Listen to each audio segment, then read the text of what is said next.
عقدة من لساني يفقهوا قولي سبحانك لا علم لنا إلا ما علمتنا إنك أنت العليم الحكيم ولا حول ولا قوة إلا بالله العلي العظيم.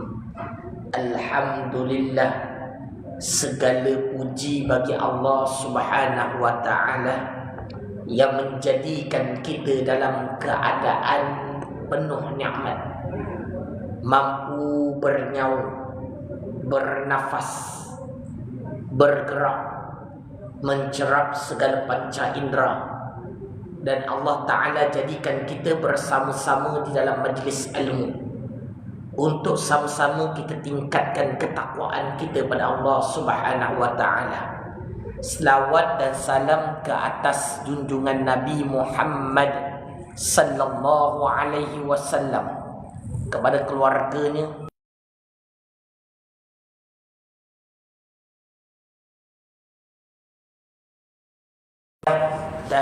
tabi'in, juga ulama-ulama muslimin dan muslimat yang mengikut akal baginda sehingga ke hari kiamat, insya-Allah. Dan insya-Allah bertemu kita pada pagi maghrib untuk sama-sama kita membukakan kitab Faridatul Faraid fi ilmi aqaid, pada bicara ilmu tauhid. Lama tak jumpa. Sihat semua? Besar tau. Lama alhamdulillah. Dekat 4 tahun lah. Lebih kurang InsyaAllah. Jadi insyaAllah kita akan membukakan kitab. Muka surat berapa ada tanda tak? Siapa-siapa tanda? Mana ada kitab tak tanda? Lama lebih 2 bulan. Ada siapa-siapa tanda muka surat berapa? Tak ada. Baca je. Itu dah masuk tentang tauhid, bermula ilmu tauhid dahulu. Rasa situ kita ambil kat situ Berkata muallif rahimahullah taala, yakni Syekh Ahmad Al-Fatani. Ambil ni muka surat 3, 1 2 3 4 5 6 7 8 9. 9 baris daripada atas. Muka surat 3. Kira 9. Dah jumpa. Bermula ilmu tauhid. Orang selalu tanya, apa ilmu tauhid? Kadang-kadang anak kita tanya, ayah, ilmu tauhid ni apa? Mungkin juga balik ni isteri kita tanya, abang belajar ilmu apa ni? Tauhid. Dah apa abang belajar? Ni nak kena jawab supaya apa maksud kita jawab? Maknanya kita faham, kita berpegang dengan ilmu yang betul. Apa dia ilmu tauhid? Bermula ilmu tauhid itu ibarah maksudnya kenyataan ataupun fakta daripada perhimpunan barang yang diiktikadkan bermaksud dipegang dalam hati, yang dibangsakan kepada agama, cerita tentang agama, yang diambilkan daripada dalilnya yang diyakinkan. Bermakna ilmu tauhid adalah ilmu yang datang daripada dalil yang jelas, tepat dan diyakinkan. Maksudnya dalilnya berdasarkan Al-Quran dan hadis dan juga hukum akal. Penting tak belajar hukum akal? Penting. Baik itu nanti nak masuk, sebelum kita masuk berkenaan belajar sifat-sifat Allah Ta'ala, kena belajar dulu tentang memahami berkenaan hukum akal. Kat sini saya dah cerita dulu hukum pecah 3. Dah. Yang pertama hukum akal, yang kedua hukum syarak, yang ketiga hukum adat. Nak rujuk dan ni pun ada buku ni, ada kan? Tak bawa Dia orang kata ramai beli tu. Bawa buku ni. Kita ada cerita dalam buku ni, boleh tengok insya-Allah.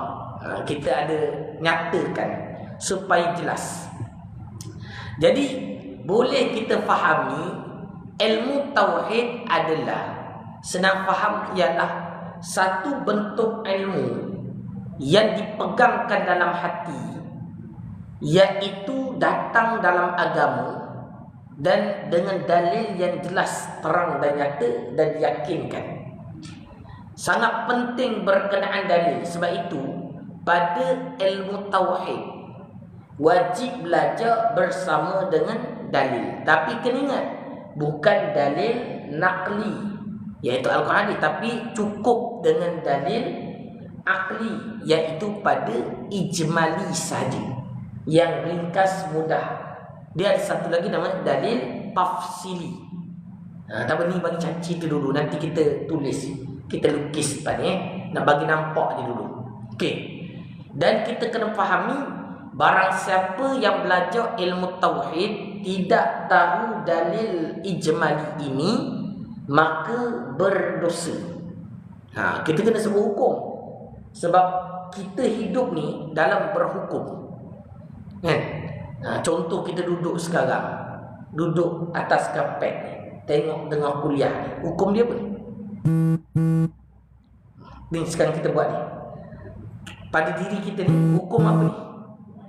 Fardu ain. Fardu ain saja, wajib bagi tiap-tiap kita. Siapa yang tadi lepas tu balik, bahaya. Siapa lepas lagi semayang tu balik, patut duduk dulu dengar habis.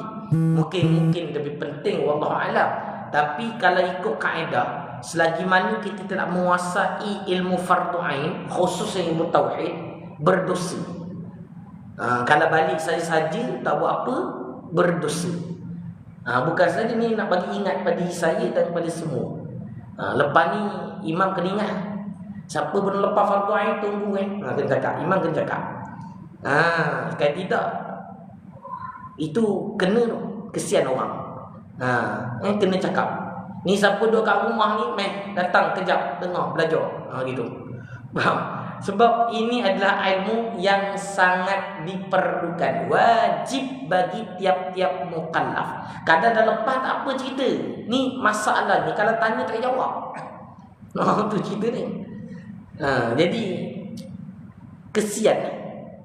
kesian dekat diri umat kita.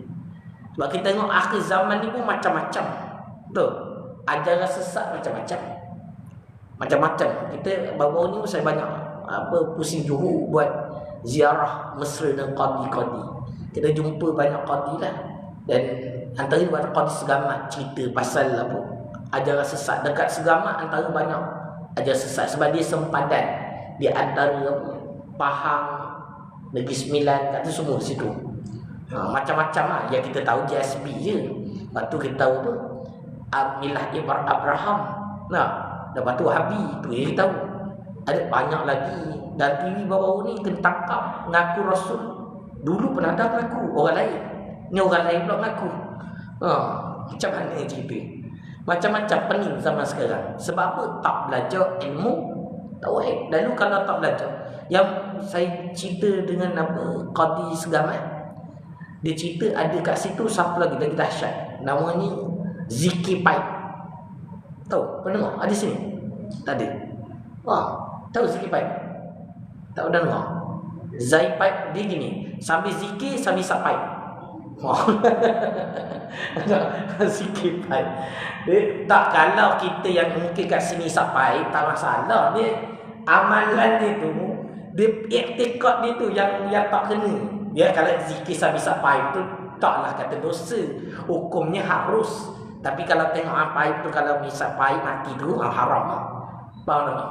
Dia ada kaedah lah tu. Panjang cerita nanti. Itu kena bicara tentang hukum menghisap rokok. Itu kena bincang bab lain ni. Itu bila 4 tahun depan. Akan datang tak sempat ni pun tak habis gini. Ni tak berubah lagi. Memang sebulan sekali gitulah cerita ni. Okey. Jadi macam-macam. Dan kita tengok juga memang banyak dekat Masjid Surau. Kan saya selalu sebut 80% dia ada pengajian ilmu tauhid. Jadi Sini alhamdulillah ada berapa? Satu. Ni je. Dahsyat, bahaya ni. Tambah lagi. Buat siang, malam saya tak bilang semua. Siang ada lagi. Bahaya. Kena tekan habis ni. Imam bertanggungjawab. Imam bertanggungjawab. Kena bang. Kalau tak saya imam kena ngajar tauhid. Ya. Sebab umat perlukan ni. Yang lain ilmu selain 3 tauhid, fiqh, tasawuf, yang lain fardu kifayah. Kalau tak ada pun tak apa untuk orang awam. Cuma nak tambah lah, nak naikkan darjat. Tapi yang utama 3 ni kalau tak ada, AJK bertanggungjawab. AJK tanggungjawab bahawa itu diamanahkan. Kita dah pegang jawatan, kena berikan yang terbaik. Faham? Jadi tauhid tambah lagi Pani insya-Allah.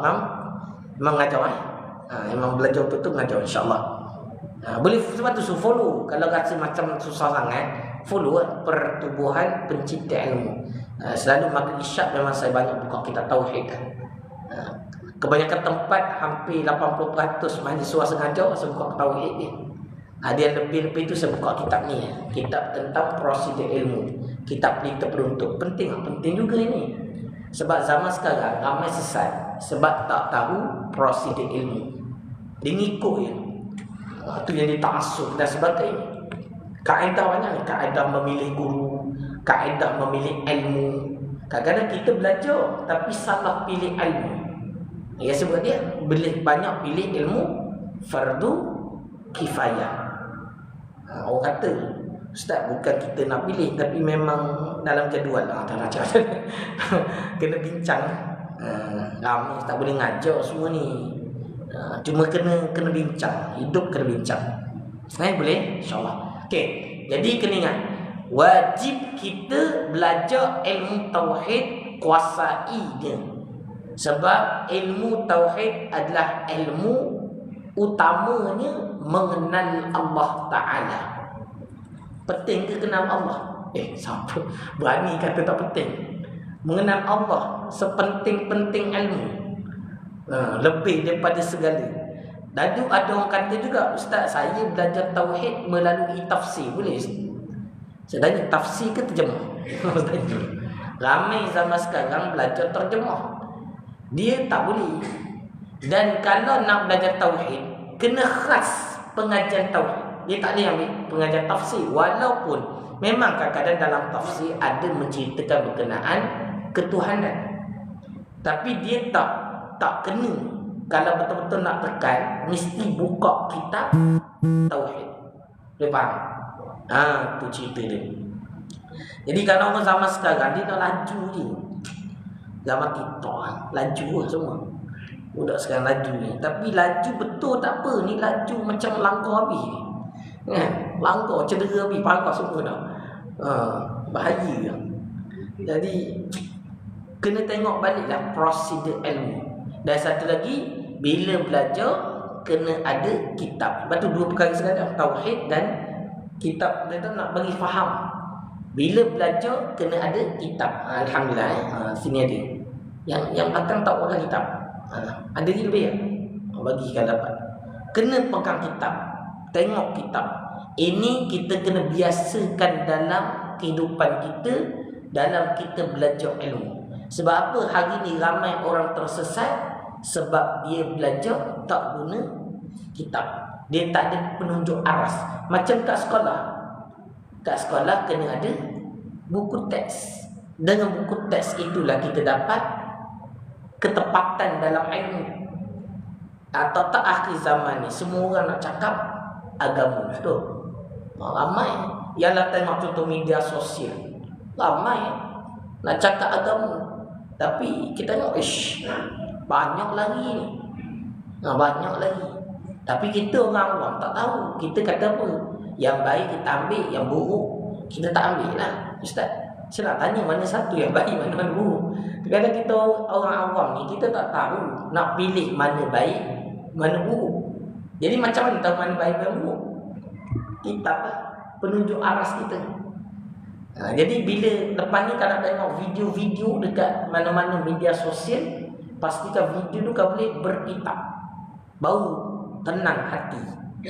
Hatta walaupun terkenal sekalipun. Sebab banyak kes juga yang terkenal tersalah cakap sebab tak ada kitab. Tahu kan cerita, ada cerita banyak-banyak apa sendiri ya. Tak pun tanya imam. Imam tahu banyak Yesus masa. InsyaAllah imam kita tahu. Tu cerita dia. Walaupun terkenal, walaupun orang tahu dia alim ni, tapi kalau tak guna kitab, kadang terlepas cakap. Tu cerita dia. Okey. Jadi cerita dia, hari ini ramai orang melihat video-video ataupun inilah semua. Kan di akhir-akhir waktu kita, usia kita ni, kadang-kadang kita nak kembali pada agama. Bila kembali pada agama, kadang kita nak tengoklah ceramah. Dan tapi zaman sekarang nak mudah tengok dekat media sosial lah, YouTube ke apa kan, TikTok ke apa kan. Yang kita risau dalam ni 80% kontennya adalah daripada kalangan golongan Wahabi ya, senang kata. Senang. Jadi berlaku banyak kes hari sekarang ni, banyak yang mesej saya kadang-kadang sampai nak cerai. Sebab apa? Suami dia suka tengok video-video Dr. Mazhar. Rora kenal? Tak kenal tanya. Susah lah kan. Tai-tai tengok lah sesebut ni, dan kan cari pula, tak payah dengar dia. Dan mereka membawa pemikiran Wahabi tak kata. Isteri dia ketua Yasin. Kan susah cerita ni. Kan? Suami dia banyak masa tu dia tengok tu. Isteri dah. Jadi gaduh sampai nak cerai. Sebab perbezaan tu bahaya Wahabi. Dia sebab berbalik dia hentak isteri dia. Dia kata ni awak ni subidah. Awak baca Yasin, hati aku main tak sampai. Awak tu syirik. Habis dia tak lagi. Tertekan isteri. Faham tak? Yang cakap baca Yasin macam mana, kan? Siap buka air macam ni, itu lagi khurafat bagi mereka lah. Dan susah lah cerita. Ini cerita saya ni salah satu daripada banyak cerita orang beritahu saya. Mana cerita orang adu kat saya benda ni. Jadi kita sekata gini lah, saya cakap dalam ceramah ni supaya yang duduk dengar ni tolong hati-hati, jangan tengok video sembarangan. Yang sesebut orang ni ada lagi ramai, kadang-kadang nampak betul. Sebab apa? Mereka berpegang direct Al-Quran dan hadis. Mana kata salah? Orang awak, ini Al-Quran kan? Ni hadis, takkan salah? Tak faham. Al-Quran dan hadis bagi kita memang sumber hukum, tetapi didasarkan dengan kefahaman para ulama muktabar. Tak boleh ambil direct. Tu yang jadi Rasul Melayu. Sebab ambil Al-Quran direct. Sebab kata Yasin 2 kali. Mana Yasin kedua? Dia kata kan, Yasin wal Quran, innaka laminal mursalin. Sesungguhnya engkau Rasul yang diutuskan. Dia kata dia Rasul. Maka susah cerita kan. Dia belajarlah tauhid betul-betul. Kena banyak kan. Jadi penting belajar dengan keadaan tahu dalil. Okey. Setakat ni boleh faham. Saya cakap laju sikit ni, takut masa tak sempat. Biasa sebulan sekali dia kena banyak sikit lah bagi. Boleh? Setakat ni boleh faham tak? Tak puas hati boleh cakap, tak masalah. Dia berlaku juga yang saya cerita tadi tu. Suami dia bila balik, dia marah isteri dia. Baru ni dia ada kan madu Rasul kan. Dia bila madu Rasul tu, dia duduk pergi masjid. Itu saya nak cerita ni. Pergi masjid. Tapi bila pada masjid dia duduk dengar Tapi balik dia akan syarah dengan isteri dia. Dia syarah dengan isteri dia pula. Isteri dia tak tahu apa. Dia marah ustaz tu kata, mana boleh sambut madu Rasul. Rasul tak pernah buat. Isteri tak tahu apa. Dan kenapa abang tak cakap dengan ustaz tadi? nak cakaplah direct tu sebenarnya. Kalau ada nak cakap, beritahu, tak masalah. Kita boleh bincang insya-Allah. Jangan cakap belakang. Kesian. Jadi nak cerita tu depan. Tak faham, tanya. Jangan tanya belakang. Kadang balik tanya kawan, tadi faham tak ustaz tu cakap apa? Tak faham. Dah dia ustaz cakap, dah tanya lah. Nah, dia bincang kawan dia, kawan tak faham juga, sama-sama tak faham. Tak faham tanya terus. Saya nak kena cakap macam ni sebab apa yang saya buka ni tentang perkara paling asas dan penting sangat. Benda penting jangan main nantilah. Tak boleh nanti-nanti. Sekarang ninggal ni tak tahu betul ni, tak habis sifat tak. Mungkin kita pernah belajar, saya tahu tuan-tuan Jepang pernah belajar. Tapi belajar tu betul-betul ingat. Boleh pegang, boleh bawa dalam kubur. Tu cerita tu. Kata pegang tu maksudnya kena belajar sampai dapat betul faham. Tu. Boleh? Kita setiap umat sekarang macam tu lah. Kita duduk dalam majlis ilmu, kadang tak faham dan tak kuasai tu. Mungkin tinggi sangat, tapi yang kita bawa ni jangan risau. Ini darjah 1, jangan risau. Kalau tak faham tu dahsyat tu, tahap bayi tu. Dia macam ni bukan darjah 1 sangat, tadika juga lah. Tadika masuk dari 1 sikit. Ni kalau tadika 1 tak faham, itu nak kena betul-betul ikut lah ni. Itunya cerita. Okay, sambung. Dan bicara ilmu ini, bicara ilmu tauhid ini pada zat Allah Ta'ala, cerita tentang sifat ketuhanan, tentang ketuhanan. Dia cerita ni pada zat. Sebenarnya bukan kita cerita zat. Zat Allah Ta'ala tak dapat nak dinilai dengan akal, tak boleh.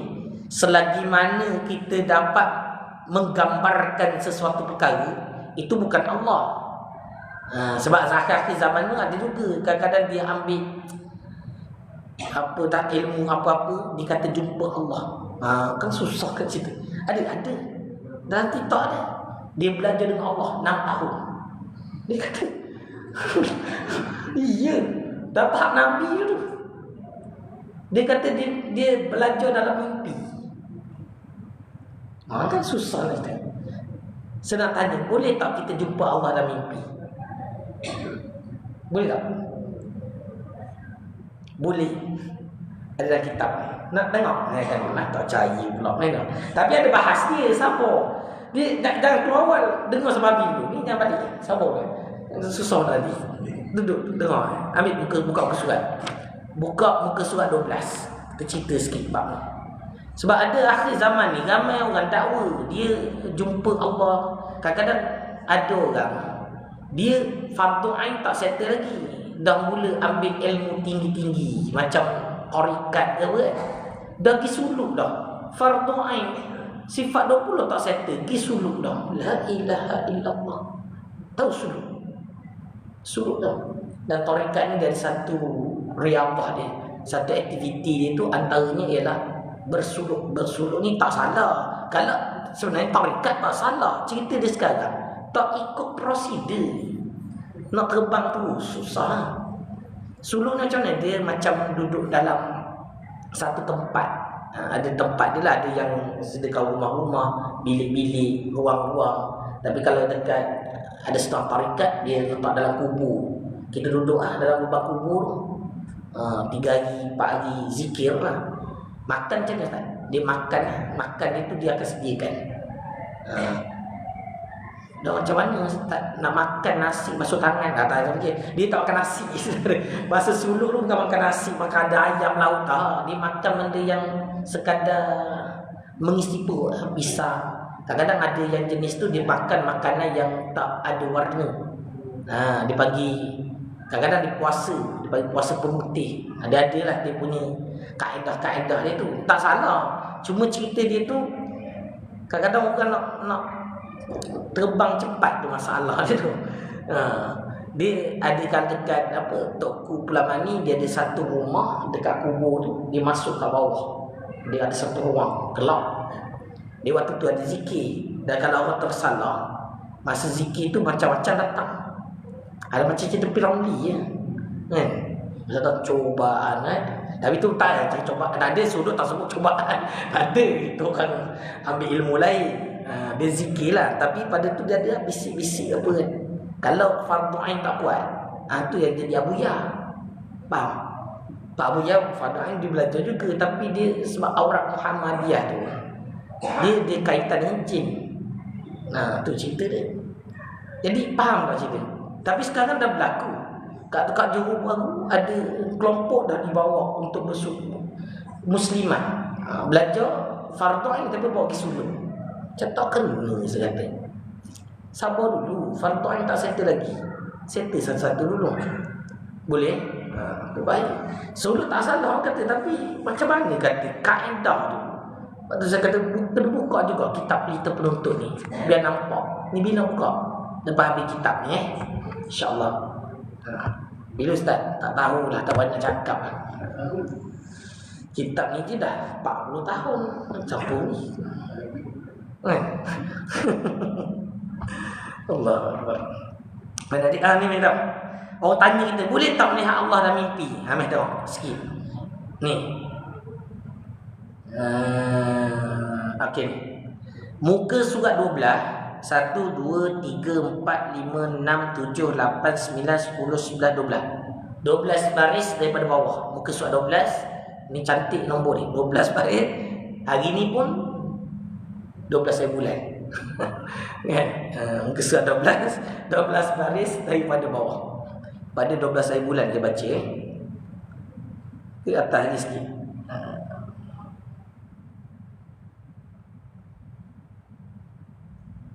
Ni.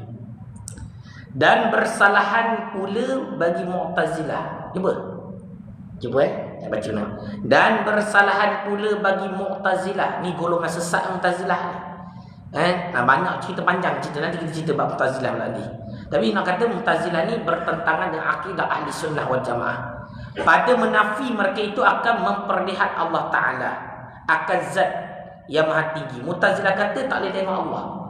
Ahli Sunnah wal Jamaah berpegang boleh lihat Allah, tapi kena faham melihat Allah dengan bukan dengan mata, bukan dengan hati, dengan basairul ajsam, dengan seluruh badan. Seperti mana Rasulullah SAW melihat Allah ketika Isra wal Mi'raj. Kan? Jangan kata Nabi melihat Allah di langit itu dengan mata kepala. Siapa yang berpegang melihat dengan mata, maka dia mensabitkan Allah itu ada arah. Allah tidak berarah, tidak berjisim. Kalau ada arah, mana ada jisim. Jadi boleh melihat Allah, tapi dalam keadaan tiada kaifiah, iaitu antara basairul ajsam, seluruh badan. Tak ada arah. Sebab bukan dengan hati. Itu cerita itu. Dia memang boleh melihat. Maka harus baginya, ni dengar dia punya ni akidah Ahli Sunnah wal Jamaah. Mu'tazilah kata tak dapat melihat, tapi kita berpegang dapat melihat Allah dengan syarat. Bukan saya saja dia syarat dia. Tengok dia akan cerita. Maka harus baginya Allah Ta'ala bahawa memperlihat ia akan zatnya, akan hamba-Nya. Boleh Allah Ta'ala memperlihatkan, ada janji syarat. Tetapi tiada jatuh melihat di dalam dunia. Maksudnya tak boleh lihat kat dalam dunia. Tu ada syarat dia, iaitu tidak dilihat dalam dunia, melainkan bagi Nabi kita sallallahu alaihi wasallam. Nabi je tu masa Isra wal Mi'raj, pada malam Isra, maka telah melihat ia akan Allah Subhanahu wa taala dengan ni. Kalau kat sini ni ulama kata dua mata kepala ni dia kena ni balik. Dia silap ni, iaitu dengan basairul ajsam, subadan. Di dalam jaga melihat Allah dalam jaga hanya berlaku pada Nabi Muhammad sallallahu alaihi wasallam dengan ketiadaan kaifiah. Kaifiah ni tiada, kata dengan ketiadaan kaedah. Macam seolah-olah depan ke belakang ke kiri kan, tak ada, tanpa kaifiah, tanpa keadaan perantaraan ke betul. Memang melihat Allah dengan jelas seluruh badan tanpa bertempat. Dan barang siapa yang mendakwa akan melihatnya Allah Ta'ala di dalam jaga pada dunia lain daripada Nabi sallallahu alaihi wasallam, maka tiada syak pada kufurnya. Ni siapa dikata jumpa Allah semalam tengah zikir jumpa Allah, dia kata tu sesat, kufur. Ada pelik-pelik lagi. Dapat wahyu direct daripada Allah, dia kata la ilaha illallah, sesat, kufur. Adapun di dalam tidur maka tiada khilaf pada harusnya. Boleh ya Allah dalam tidur? Boleh. Ini kan di dunia tapi dalam tidur. Cuma kena faham juga, kalau katalah seseorang ini melihat Allah di dalam tidur, lalu ditanyakan pada dia, macam mana Allah ni, macam mana kamu tengok dalam tidur ni, Allah ni mata besar. Ini sesat. Disebut je ada kaifiah, ada keadaan, maka sesat. Sebab apa? Allah tidak dapat digambarkan dengan akal, dengan gambaran. Dijumpa Allah, tapi orang tanya macam mana? Wallahu a'lam, tak dapat nak gambar. Jumpa. Ini banyak berlaku pada para ulama terdahulu, ada jumpa. Cuma bukan untuk dapat syariat, diberikan kegembiraan. Sebab apa? Nikmat terbesar adalah nikmat melihat Allah Ta'ala. Di syurga nanti itulah akan berlaku. Kita masuk syurga kan? Bila masuk syurga ni, lepas tu diberi peluang melihat Allah Ta'ala. Bila umat siapa-siapalah melihat Allah, dia lupa akan nikmat syurga. Sebab apa? Nikmat Allah lebih, melihat Allah lebih besar, lebih hebat. Tu. Nabi yang kalau dapat tengok dalam tidur ni kehebat dah. Tapi ulama bukan belajar, dia belajar ilmu baru pula. Tu sesat tu, tak ada. Melihat Allah Ta'ala tidur tu bukan bermakna menerima syariat baru. Kalau kata diterima arahan baru, syariat baru, sesat tu. Mana ada, dia hanya melihat saja, tiada syariat baru. Ataupun kalau ada pun perkara ilmu yang dapat daripada mimpi tersebut, dia tidak akan bersalahan dengan hukum syarak. Dia tak akan menyalahi apa yang telah disyariatkan dalam Al-Quran dan hadis. Faham tak? Tiba-tiba dia mimpi, dia kata Allah Ta'ala kata tak payah solat dah. Sesat tu. Sesat tu. Jangan tu tertipu semua. Benar ni.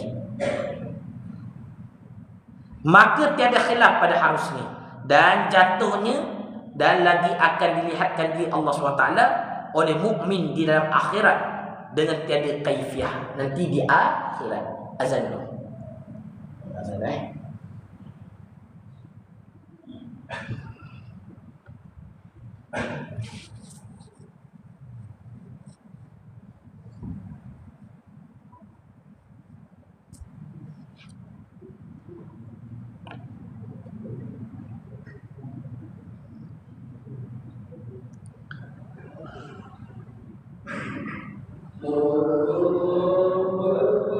Allahu Akbar.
ilaha illallah Muhammadur Rasulullah sallallahu alaihi wasallam. Allahumma rabb hadhihi al-tamah was-salatu al-qa'imah sayyidina Muhammadan rasulullah والشرف درجة العالية الرفيعة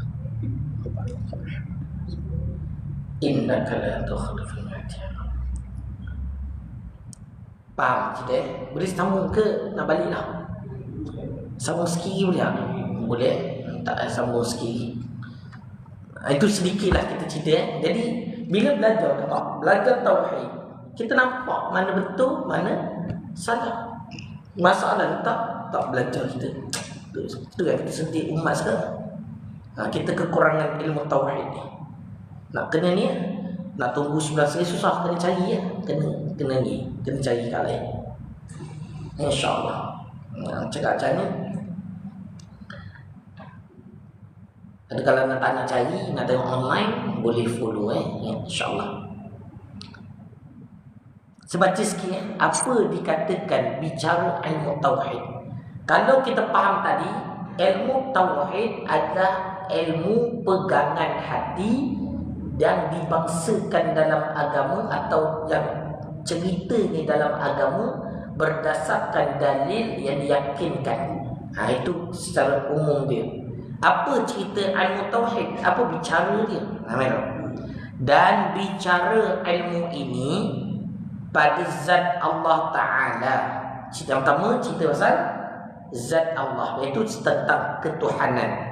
Daripada sekira-kira barang yang wajib baginya dan barang yang mustahil atasnya dan barang yang harus baginya Allah Ta'ala. Dan pada segala Rasul demikian juga, sama juga. Dan Rasul pun sama. Dan pada segala barang yang didatangkan dia oleh Rasul. Ni perkara sam'iyat, seperti hari kiamat dan lainnya. Okay. Saya pun dah cerita itu ilmu tauhid, cerita dia pecah 4. Selain 4 ni, itu ilmu yang lain. Kadang-kadang ada orang dia kata, sekarang saya ada jumpa juga satu orang ni, dia AJK makcik juga. Saya tanya, kadang saja singgah sembahyang, habis tu buat-buat sikit ada ni. Dia kata sini ada fardu ain. Dia kata ada. Bagus lah. Fardu ain guna fardu ain belajar apa? Dia kata kita belajar ni baca Al-Quran tajwid. Tajwid apa lah? Baca Fatihah tak, kita baca buka Al-Quran lah. Kita betul tajwid makhraj. Itu fardu kifayah. Kadang salah. Itu fardu kifayah. Yang wajib kalau betul, kalau disebut betul Al-Fatihah, itu fardu ain. Al-Fatihah, pada Al-Fatihah membetulkan Al-Fatihah itu fardu ain. Kalau kata Al-Quran secara keseluruhannya itu fardu kifayah. Kadang ada juga saya tanya yang tauhid. Kitab apa tauhid? Kalau tak tauhid, kita buka kitab apa tu disebut itu. Saya lupa dah. Tapi sebenarnya itu kitab saya Bidat Hidayah. Bidat Hidayah itu tasawuf. Dia ada tauhid, tapi yang Imam Ghazali, Bidat Hidayah Imam Ghazali itu tasawuf. Kadang orang confuse antara ilmu tauhid dengan ilmu tasawuf. Ilmu tauhid ni bicara dia. Yang pertama tentang ketuhanan. Ketuhanan ni cerita apa? 20 sifat wajib, 20 sifat mustahil, 1 sifat harus. Jangan selagi siapa yang kalau kata nak dapatkan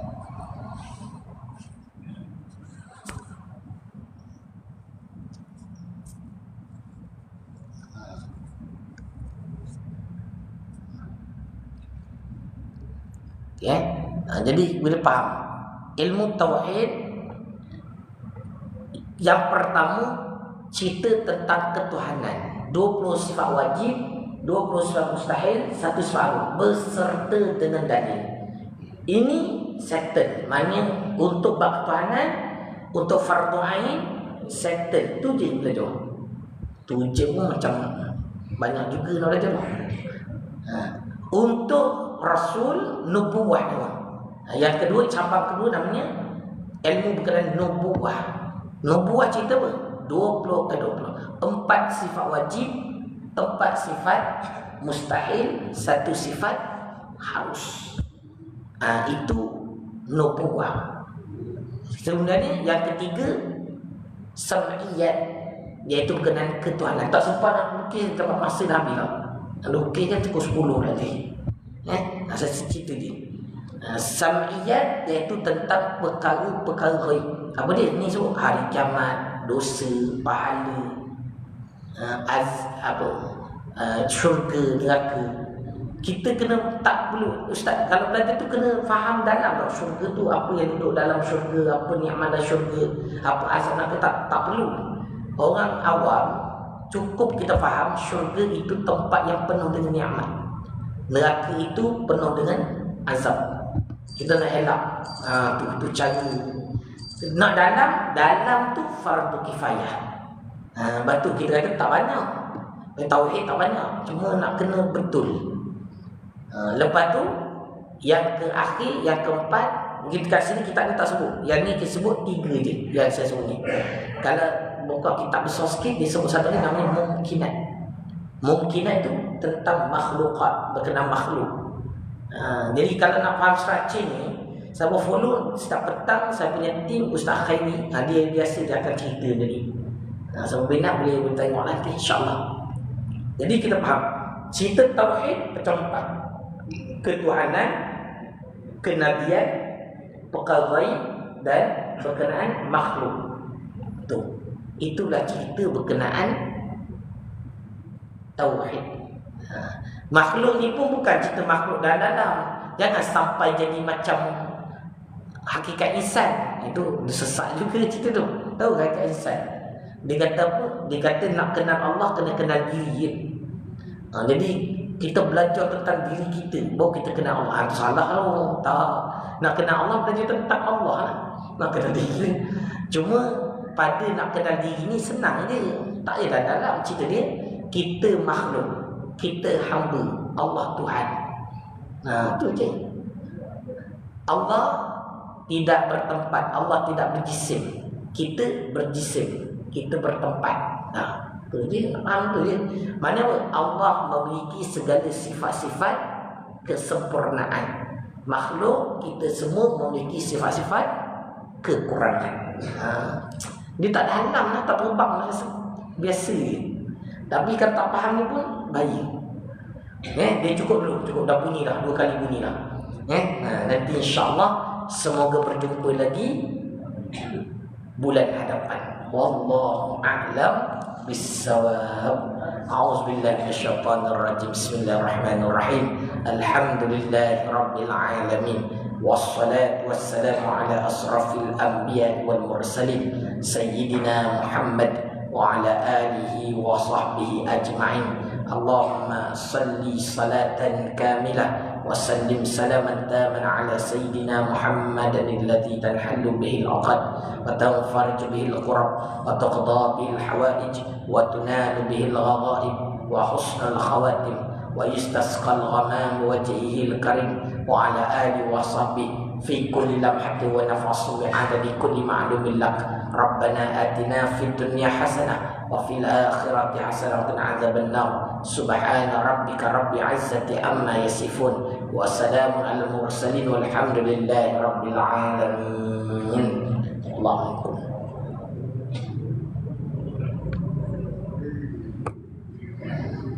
Jumpa lagi insya-Allah. Yang boleh follow dulu insya-Allah.